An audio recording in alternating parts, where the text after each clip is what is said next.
Hello दोस्तों, कैसे हो आप लोग। 18 सितंबर से एक एसएमई का नया आईपीओ जेडी केबल्स ओपन हो रहा है। आज हम इस वीडियो में जेडी केबल्स के आईपीओ का रिव्यू करेंगे और देखेंगे कि हमें अप्लाई करना चाहिए कि नहीं करना चाहिए। सबसे पहले हम आईपीओ का टाइमलाइन देखेंगे, मतलब ये आईपीओ कब ओपन हो रहा है, कब क्लोज हो रहा है। फिर हम इस आईपीओ का ग्रे मार्केट प्रीमियम जानेंगे ताकि हमें लिस्टिंग गेन का थोड़ा बहुत अंदाज़ा मिल सके। फिर हम कंपनी डिटेल जानेंगे, मतलब कंपनी क्या करती है, किस सेक्टर में काम करती है, इस कंपनी का फ्यूचर कैसा रह सकता है। फिर हम इस कंपनी का फंडामेंटल देखेंगे, मतलब ये कंपनी प्रॉफिट मेकिंग है या लॉस मेकिंग है। फिर हम इस कंपनी के इसके पीयर्स से कंपेयर करके देखेंगे कि फंडामेंटली और फाइनेंशियली कहाँ स्टैंड कर रही है अपने पीयर्स के कंपैरिजन में, ताकि हमें पता चल सके कि ये पीयर से महंगी है या सस्ती है। फिर हम आईपीओ का डिटेल देखेंगे, मतलब ये कंपनी जो आईपीओ से पैसा रेज कर रही है उस पैसे का क्या करेगी, डेप्ट पेमेंट करेगी या फिर फर्दर एक्सपेंशन में यूज़ करेगी। लास्ट में हम कंक्लूजन देखेंगे कि हमें इस कंपनी में अप्लाई करना चाहिए कि नहीं करना चाहिए, और यदि अप्लाई करना चाहिए तो लिस्टिंग गेन के हिसाब से करना चाहिए या लॉन्ग टर्म के हिसाब से करना चाहिए। हम आईपीओ का टाइमलाइन देखते हैं। ये आईपीओ 18 सितंबर को ओपन होगा, 22 सितंबर को क्लोज हो जाएगा, 23 सितंबर को आईपीओ का अलॉटमेंट हो जाएगा और इस कंपनी का लिस्टिंग 25 सितंबर को होगा। इस कंपनी का ग्रे मार्केट प्रीमियम 14 सितंबर को 16% चल रहा है, मतलब रुपये के टर्म में देखें तो 25 रुपये चल रहा है, जो कि पहले 12 सितंबर को 13% था, वो अभी बढ़ के 16% हो गया है। ग्रे मार्केट प्रीमियम ठीक ठाक लग रहा है, 15% को हम रिस्क फ्री मानते हैं। जेडी केबल्स 2015 में इनकॉर्पोरेट हो गई थी, मतलब 10 साल हो गया है इस कंपनी को इस सेक्टर में। 10 साल का एक्सपीरियंस ठीक ठाक एक्सपीरियंस होता है। बेसिकली ये कंपनी हाई क्वालिटी केबल्स बनाती है जो कि पावर ट्रांसमिशन में और डिस्ट्रीब्यूशन में यूज़ होता है। जैसे कि हमारे घर पे जो भी पावर लाइन आती है, ये कंपनी उसी के केबल्स बनाती है। इस कंपनी के प्रोडक्ट में है power cables, control cables, aerial bunches cables, single core survival cables. ये डिफरेंट टाइप्स के केबल्स हैं जो ये कंपनी मैन्युफैक्चर करती है। इस कंपनी के 2 मैन्युफैक्चरिंग फैसिलिटी है, एक हावड़ा में है और एक हुगली में है, दोनों ही वेस्ट बंगाल में है। इसके 28 परमानेंट स्टाफ हैं, जो कि 31 मई 2025 का डेटा दिया हुआ है। इस कंपनी के टॉप 5 क्लाइंट 64% रेवेन्यू में कंट्रीब्यूशन रहा 2025 में, 73% इनका कंट्रीब्यूशन था 2024 में और 45% कंट्रीब्यूशन था इनके रेवेन्यू में 2023 में। ये एक नेगेटिव चीज़ भी मान सकते हैं कि आपके टॉप 5 क्लाइंट पे ही आप रिलायबल हो, यदि वो आपसे मिस कर जाएं तो आपके रेवेन्यू में दिक्कत हो सकती है। अब हम इसका कैटेगरी वाइज रेवेन्यू देखते हैं, मतलब पावर केबल से कितना आता है, कंट्रोल केबल से कितना आता है इसका रेवेन्यू। इस कंपनी का पावर केबल से 1.15% रेवेन्यू आता है, कंट्रोल केबल से 0.7% रेवेन्यू आता है, एरियल बंचेज केबल से 77% रेवेन्यू आता है। मतलब देखें तो 80% रेवेन्यू इसका केबल सेक्टर से आता है, जो कि 2025 का डेटा है, और एल्युमिनियम कंडक्टर का है उसका 19.32% रेवेन्यू आता है। जो कि हम देखें 99% रेवेन्यू इसका केबल से आता था 2023, जो अभी घट के 80% हो गया है, जो कि पॉजिटिव चीज़ है। मतलब ये कंपनी कंडक्टर में भी अपना एक्सपेंशन कर रही है।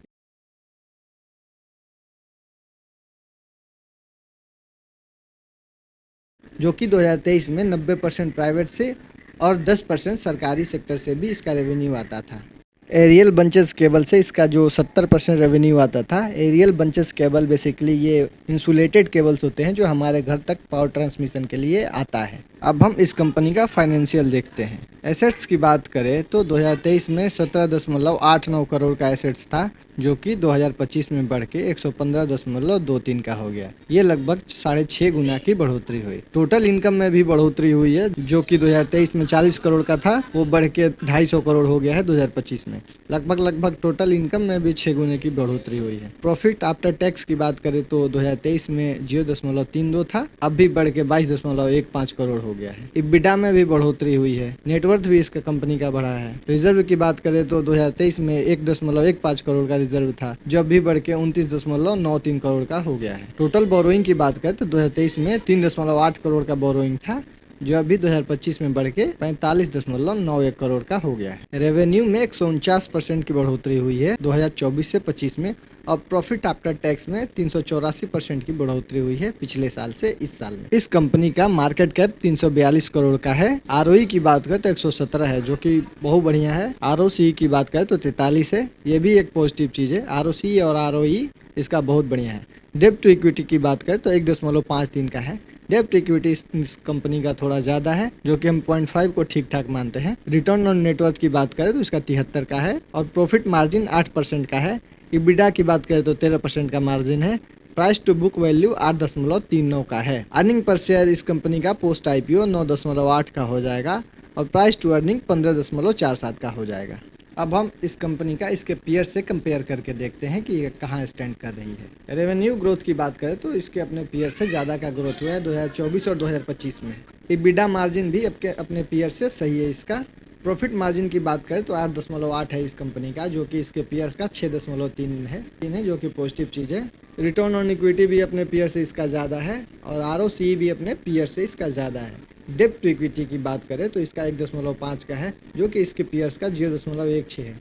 यदि हम डेब्ट टू इक्विटी देखें तो इस कंपनी ने अपना डेब्ट टू इक्विटी हर साल डिक्रीज़ किया है, जो कि 2023 में 3.25 का था, 2024 में 2.2 का हुआ और 2025 में 1.5 का हुआ। ये एक पॉजिटिव चीज़ है कि ये कंपनी अपने डेब्ट रिड्यूस में फोकस कर रही है। IPO डिटेल की बात करें तो इस कंपनी का फेस वैल्यू 10 रुपये पर शेयर का होगा।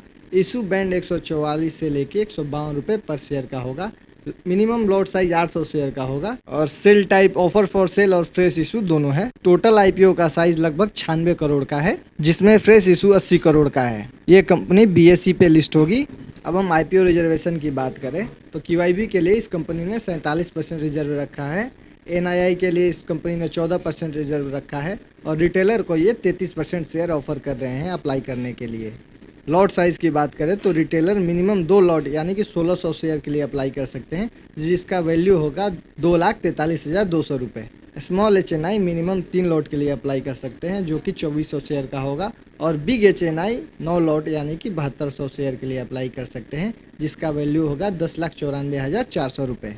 अब हम IPO ऑब्जेक्टिव देखते हैं, मतलब ये कंपनी जो IPO से पैसा रेज करेगी 96 करोड़, उसका क्या करेगी।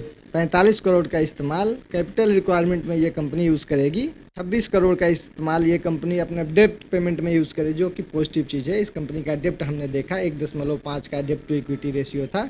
ये कंपनी 26 करोड़ डेप्ट पेमेंट में यूज़ करेगी, जिससे कि वो डेप्ट टू इक्विटी रिड्यूस होगा और बाकी पैसे का इस्तेमाल ये जनरल कॉर्पोरेट पर्पस में यूज़ करेगी। उससे पहले आपके फैमिली मेम्बर में किसी को भी फ्री में डीमेट अकाउंट खुलवाना है तो उसका लिंक डिस्क्रिप्शन बॉक्स में दिया गया है, जिससे कि आप ग्रो में और या जीरोधा में अपना अकाउंट फ्री में खुलवा सकते हैं। अब देखते हैं कि हमें इस IPO में अप्लाई करना चाहिए कि नहीं करना चाहिए। इस कंपनी का हमने ROE देखा, जो कि बहुत बढ़िया है, 117 का है। ROCE 43 का है। डेब्ट टू इक्विटी 1.5 का है, जो कि एक निगेटिव चीज़, लेकिन ये कंपनी इस IPO से अपना डेब्ट पेमेंट में यूज़ करेगी। पैट मार्जिन की बात करें तो 8.8 का था, जो कि हमने इसके पीयर से कंपेयर किया तो अच्छा था। प्राइस टू अर्निंग भी इस कंपनी का 15.4 का है, जो कि अच्छा है अपने पीयर से। कंपनी फंडामेंटली और फाइनेंशियली ओके लग रही है। बाकी आपको क्या लगता है प्लीज़ कमेंट बॉक्स में बताइएगा। मैंने सारी जानकारी आपको दे दी है, बाकी आपको अप्लाई करना नहीं करने का डिसीजन अपना रिस्क और एनालिसिस करके करना है। मैं कोई भी बाई या सेल का रिकमेंडेशन नहीं दे रहा हूँ। यदि आपको ये वीडियो अच्छा लगा है तो लाइक और सब्सक्राइब प्लीज़ कर दे, ताकि हमारा मोटिवेशन बना रहे। Thank you.